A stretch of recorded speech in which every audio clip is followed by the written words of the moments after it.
अस्मद्गुरुभ्यो नमः। काश्यपान्वयसञ्जातं नारायणपदाश्रितं श्रीमन्नारायणं वन्दे यतीश्वरश्रियाजुषम्। आपदामपहर्तारं दातारं सर्वसम्पदां लोकाभिरामं श्रीरामं भूयो भूयो नमाम्यहम्।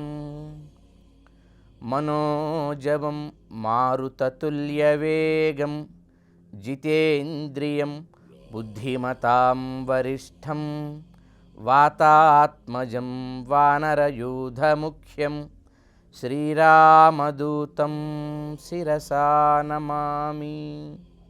ప్రపంచంలో ఏ వ్యక్తికైనా ఏ కాలానికైనా సార్వకాలీనంగా సార్వత్రికంగా జనీనంగా ధర్మం యొక్క స్వరూపాన్ని విశదీకరించగలిగే విశాలమైనటువంటి బుద్ధి, విశాలమైనటువంటి జ్ఞాన సమృద్ధి ఏ మహనీయులకు ఉంటుందో వాళ్ళని మనం అలా పిలవగలుగుతాం. అంటే 1000 ఏళ్ల క్రితం భగవద్రామాల వారు ఈ ప్రశ్న ఆయన వేశారండి భగవద్గీతలో. ఎందుకు ఈ మాట అన్నాడు? అర్జునుడు కదా, వింటానికి వచ్చిన అర్జునుడిని నువ్వు ప్రతిజ్ఞ చేయంటాడేంటి పెద్ద మనిషి, ఈయన కదా భరోసా ఇవ్వాలి అంటే దానికి అర్థం భగవద్గీత చెప్పదండి. అందుకు భగవద్గీత లక్షణాలు మాత్రమే ఉంటాయండి. భగవద్గీతలో ఈ శ్లోకం అర్థం మనకు రావాలి అంటే భారతంలోకి వెళ్ళాలి. భారతంలో ఒక సంఘటన ఈ శ్లోకంలో ఈయన ఎందుకు ఇలా మాట్లాడాడు చెబుతుంది. ఏం సంఘటన? నేను అసలు ఆయుధమే పట్టనని ప్రతిజ్ఞ చేశాడు కృష్ణుడు. భారత యుద్ధంలో కేవలం సలహా ఇస్తాను, ఆయుధం పట్టనన్నాడు ఈయన. కాదు ఆయుధం పట్టించేట్టు చేస్తాను నేను ఆయన చేతని భీష్ముడు ఒక ప్రతిజ్ఞ చేశాడు. ఇది మనకు తెలిసి ఇంతవరకు. ఏం జరిగిన తర్వాత ఒక సందర్భంలో యుద్ధం జరుగుతోంది. భీష్ముడు వేస్తున్న బాణపు వేగానికి అర్జునుడు రిప్లై ఇవ్వటమే సరిపోతోంది. భీష్ముడు ఏం చేస్తున్నాడు? ఆ గ్యాప్లో అర్జునుడి మీదకి బాణం వేస్తూ కృష్ణుడి మీదకి కూడా బాణాలు వేశాడు. కోపం తెప్పించాలి. కృష్ణుడి కోపం వచ్చింది. సారథిని కూడా కాపాడుకోవాల్సిన బాధ్యత అక్కడ ఉన్నటువంటి యోధుడిదే. ఈ అర్జునుడికి అంత సమయం సరిపోవట్లా, అంత చాకచక్యంతో నైపుణ్యంతో యుద్ధం చేస్తున్నాడు భీష్మ పితామహుడు. దాంతో కృష్ణుడు అన్నాడు, ఆపేసి నీ యుద్ధాన్ని, చక్రం తీసుకున్న చక్రాయుధంతో ఒక్కసారి భీష్ముడిని అందరినీ అసలు మొత్తం సైన్యాన్ని లేపేస్తానంటూ భగవానుడు ఉద్యుక్తుడైనప్పుడు అప్పుడు భీష్మ పితామహుడు, స్వామి నా పంతం నెగ్గింది, నువ్వు ఆయుధం పట్టనన్నావు, నీ చేత ఆయుధం పట్టిస్తానని నేనన్నాను, నేనే గెలిచానంటూ నమస్కరించాడు. అంటే భగవంతుడు, నేను ప్రతిజ్ఞ చేశా, నువ్వు ప్రతిజ్ఞ చేసావు, నువ్వు నా భక్తుడివి, నేను భగవంతుడిని. భగవంతుడి ప్రతిజ్ఞ భక్తుడి ప్రతిజ్ఞ రెండు ఎదురుపడ్డాయి.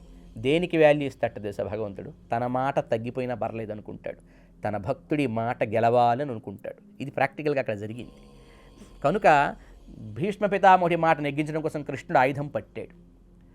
అంటే భవిష్యత్తులో ఎప్పుడైనా సరే 2 ప్రతిజ్ఞలు వస్తాయి, భగవంతుడి ప్రతిజ్ఞ భక్తుడి ప్రతిజ్ఞ. దేనికి ఎప్పుడు ఎక్కువ వాల్యూ ఉంటుంది?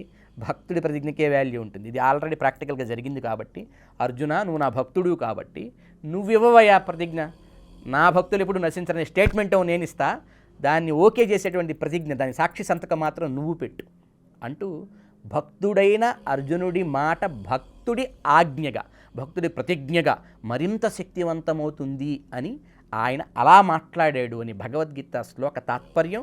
భారతంలో జరిగిన సంఘటన వింటే కానీ అర్థం కాదు. ఇది రామాయణంలో కూడా వస్తుంది మనకి. విజ్వర ప్రముమోద అంటాడు అన్నమాట, కృతకృత్యస్తదా అంటాడు. రామచంద్రమూర్తికి ఒక జ్వరం పట్టింది ఏంటండి. రామాయణంలో సంక్షేప రామాయణంలో మనకి వాల్మీకి భగవానుడు చెప్తాడు.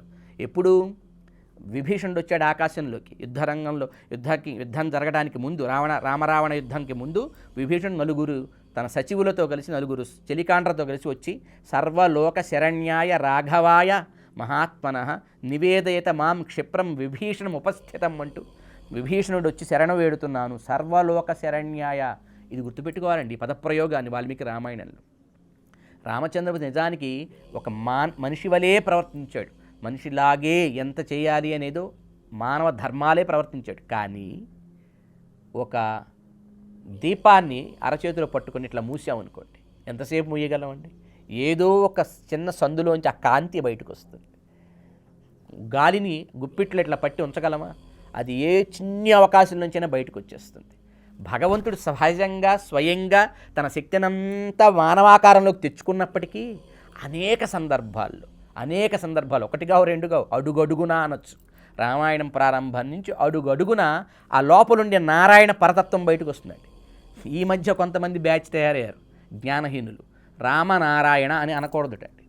భద్రాచలంలో రామచంద్రమూర్తి ఉంటాడు. ఎంత భవ్యమైన దివ్యమైనటువంటి మన దక్షిణ భారతదేశ అయోధ్య అని పిలుస్తాం కదా, దక్షిణ భారత సాకేతపురి అంటాం భద్రాచలాన్ని. ఆ భద్రాచలంలో ఉండేటువంటి ఆ స్వామి రామనారాయణ అని ఆయనకు కళ్యాణం చేసేటప్పుడు అక్కడ ఉండే అర్చకులు చెబుతున్నారని, అలా అనకూడదని దాని మీద పెద్ద పెద్ద చర్చలు చేసే స్థాయికి తీసుకువెళ్ళారు. ఎంత ఫూలిష్ థింగ్ అండి ఇది. ఎక్కడో రామేశ్వరం వెళ్తారు, అక్కడ ఒక శివలింగం ఉంటుంది, దాన్ని చూపించి ఏం చెప్తారండి? రామలింగేశ్వరుడు అంటారు. అంటే ఒక శివలింగాన్ని రామలింగేశ్వరుడని, రాముడు చెయ్యని లింగ ప్రతిష్టని రాముడికి ఆపాదించి ఆ పదం అంటే తప్పు లేదు, అది అభ్యంతరం కాదు, అశాస్త్రీయం కాదు. కానీ సాక్షాత్ నారాయణుడే రాముడై పుట్టాడ్రా అని సకల శాస్త్రవాంగ్మయం మొత్తం ఉద్ఘోషించి, రాముడు నారాయణుడి యొక్క అవతారం, దశావతారములలో ఒక ప్రధానమైన సుప్రసిద్ధమైన అద్భుతమైనటువంటి పూర్ణ అవతారం అని చెప్పని శాస్త్రం, ఆగమ గ్రంథాలు, ఇతిహాసాలు, పురాణములు అన్నీ కీర్తిస్తుంటే ఆ మాట వాడకూడదు, అది తప్పైపోయింది. మరి సహజంగా నరసింహస్వామి అని పిలుస్తామండి మనం. ఎందుకు పిలుస్తాం నరసింహస్వామి అని? ఆ పేర్లోనే 2 పేర్లు ఉన్నాయి చూసారా? నరస్వామి అనొచ్చు నరుడు ఒక్కడే ఉంటే, సింహస్వామి అనొచ్చు సింహం ఒక్కటే ఉంటే. కానీ నరం సింహం 2, నరుడు సింహుడు 2 కలిస్తే కాబట్టి నరసింహ అన్నాం. ఇద్దరు కలిసినప్పుడు 2 పేర్లు కలిపి పలకరించడం అనేది మనకి నరసింహ అవతారంలో స్పష్టంగా కనబడుతుంది. ఓం ద్విరూపభృతే నమః అనే అష్టోత్తరంలో నామం కూడా 2 రూపములను ఏకీకృతం చేసుకున్నాడు కనుక ఆయనని నరసింహుని ద్విరూపభృతే అని పిలుస్తాం మనం. మరి అలాంటప్పుడు మన భారతదేశంలో ఎన్నో గ్రామాల్లో, వేల గ్రామాల్లో వేల రామాలయాలు ఉన్నాయి. ఏ రామాలయంలో కూడా రాముడికి 4 చేతులు లేవు. ఏ రామాలయంలో కూడా రాముడికి శంఖం చక్రం లేదు. రాముడు ధనుర్బాణములు ధరించి ఉంటాడు రామావతారమంతా. అలాగే కోదండపాణి అయి ఉన్నాడు ఆయన, ద్విబాహువులతోనే దర్శనమిచ్చాడు. మరి అలాంటి రామచంద్రమూర్తి భద్రాచలంలో 4 చేతులతో ఉన్నాడు. చతుర్భుజ రాముడు అంటారు ఆయన్ని, వైకుంఠరాముడు అంటారు, శంఖచక్రములు కూడా ధరించి ఉన్నాడు.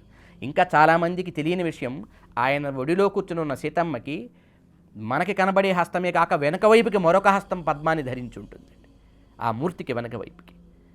అంటే సాక్షాత్ జగన్మాత, చతుర్బాహువులు కలిగిన రాముడు సాక్షాత్ నారాయణుడు. భద్రుడి యందు ప్రేమతో ఆ శంఖచక్రంలో కూడా అటు ఉండాల్సింది ఇటు, ఇటు ఉండాల్సింది అటు ప్రేమతో విన్యస్తములై మారి 4 బాహువులతో దండ కోదండములతో స్వామి సాక్షాత్కరించాడు. దండం కోదండం రాముడి రూపం, శంఖం చక్రం 4 చేతులు నారాయణుడి రూపం. ఇవి 2 కలిసి ఒక దాంట్లో ఉంటే రామ నారాయణ అనక ఏమనాలి? ఇంకా తప్ప అది?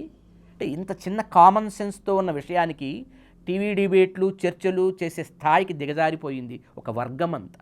అదేదో పనిగట్టుకొని దాని మీద ఏముంది ఇందులో? కొండని తవ్వి ఎలుకను పట్టుకున్నట్టెవడు. కొండ చాలా పెద్దది, తవ్వితే వచ్చే ఎలుక చిన్నది. అది ఎంత ఫులిష్ థింగో కంటి ముందు కనిపిస్తుంది. కామన్ సెన్స్ ఇష్యూ ఇది. ఎక్కడ ఎవడు చెప్పక్కర్లా. మా ఊర్లో గుళ్ళో రాముడికి 4 చేతులు లేవు, మేము రాముడనే పిలుస్తాం అక్కడ. కానీ ఇక్కడ గుళ్ళో రాముడికి 4 చేతులు ఉన్నాయి, శంఖచక్రాలు ఉన్నాయి కనుక నారాయణుడు అంటాం. నారాయణుడికి దండకోదండాలు ప్రత్యేకంగా ఉండవు, ఇక్కడ ఉన్నాయి కనుక దండకోదండాలు ధరించిన నారాయణుడు రామ నారాయణుడు అని పిలుస్తాం. శ్రీమద్ రామాయణంలో రామ పట్టాభిషేకం జరుగుతున్న సందర్భంలో భరతుడు రాముడితో ఒక మాట అంటాడు, యావదావర్తతే చక్రం యావతీచ వసుంధర తావత్వమిహ సర్వస్య స్వామిత్వమనువర్తయ. రామచంద్ర, నువ్వు కేవలం ఈ అయోధ్య నగరానికో లేక కేవలం ఈ అఖండ భూమండలానికి మాత్రమే నువ్వు రాజుగావు, స్వామివి కావు. స్వామి అంటే పరిపాలకుడు, స్వామి అంటే అందరికీ ప్రభువు. అందరికీ ప్రభువుని స్వామి అని సంబోధిస్తాం. అంటే సర్వమును తన స్వామ్యముగా కలిగినవాడు, సర్వమును తన సొత్తుగా కలిగినవాడెవడు? ఆయన స్వామి. ఈ విశ్వమంతా పతిం విశ్వస్యాత్మేశ్వరం అంటుంది వేదం. For more videos like this, subscribe Big TV channel.